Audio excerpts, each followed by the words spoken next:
Буга чейин сот тармак колдонуучулары Бишкектин айрым аймактарында электр жарыгы өчүп, жылуулук электр борборунда көйгөй жаралганын айтып чыгышты. Бул тууралуу Түндүк электр ишканасынын маалымат кызматы билдирүү таратып, жогорку вольттогу подстанциянын чыңалуусу жок болуп кеткендиктен кала жарыксыз калганын билдирди.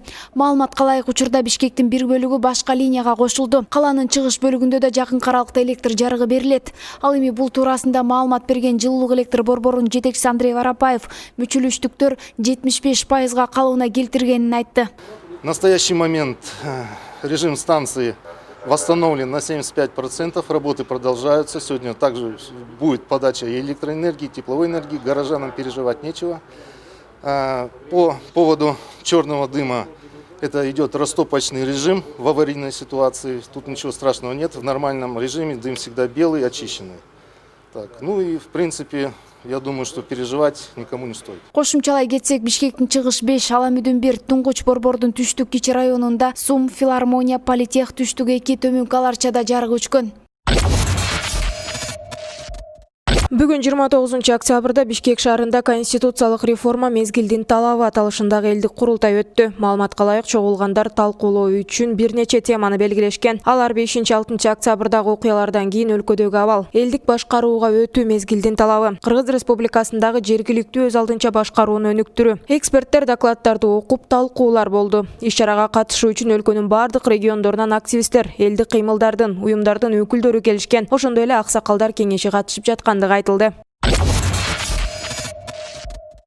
Коронавируска каршы республикалык ыкчам штабтын бүгүнкү 29 октябрдагы маалыматына караганда кечэтен бери бул илдеттен бир адам каза болду. Көз жумган Бейтап Баткен облусунун тургуну болчу. Жалпысынан көз жумгандардын саны 1139 адамга жетти. Соңку бир күн ичинде вирустагы 522 адамдан табылды. Алардын эң көбү Бишкек шаарында жана Баткен, Жалал-Абад, Ош, Чүй облустарында. Оору жуктургандардын жалпы саны ошентип 57.798 кишиге жетти. Бир күндө 460 Бейтап айыгып чыкты. Азыр ооруканада 3444 адам жатат, дагы 3580 Бейтап үйдөн дарыланууда. Коронавирус жуккан медицина кызматкерлеринин жалпы саны 3605ке жетти. Алардын 3009-у айыгып чыкты. Соңку күндө бул оору 3 дарыгерден табылды.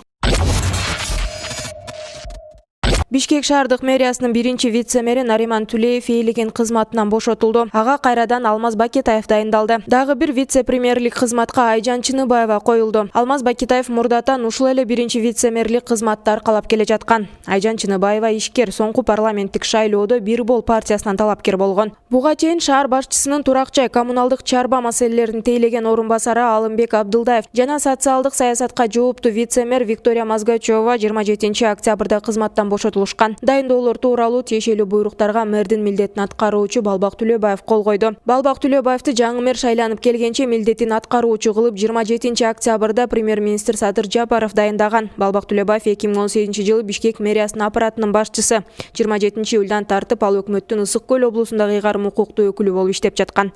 20 октябрда Азиз Сурахматов кызматынан өз каалоосу менен кетип, ордуна вице-мэр болуп дайындаган Нариман Түлеевди калтырып кеткен. Буга байланышкан нааразычылык акциялар 27 октябрга чейин созулган.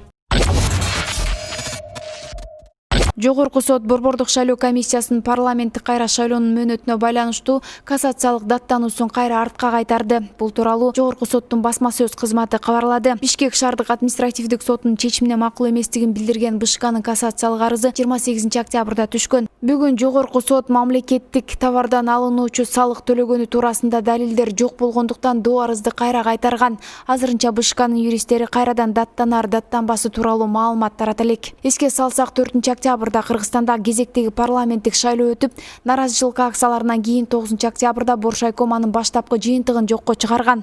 Шайлоо уплас өткөнүн билдирип чыккандардын митинги башаламандык айланып, 6 октябрда өлкөдө бийлик алмашкан.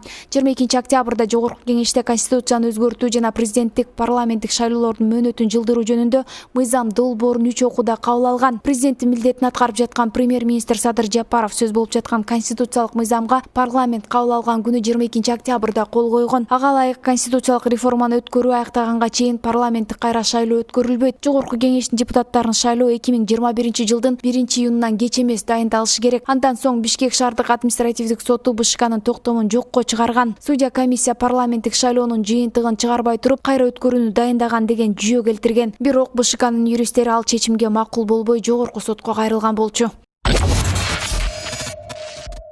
Оппозициялык фракция борбордук шайлоо комиссиясынын мүчөлүгүнө Акылбек Сариевди сунуштап жатат. Бул тууралуу кечээ 28 октябрда жогорку кеңеште маалымдалды. Белгилей кетсек, БШКнын мүчөсү Адыр Абдрахматова 16 октябрда мөөнөтүнөн мурда кетүү тууралуу арызын жазган. Анда ордуна башка мүчөнү шайлоо жогорку кеңеште кворум жок болгондугуна байланыштуу бүгүнкүгө калтырылган. Акылбек Сариев 2002-2008 жылдар аралыгында борбордук шайлоо комиссиясынын мүчөсү, ал эми 2010-2011 жылдары төрагасы болуп иштеген.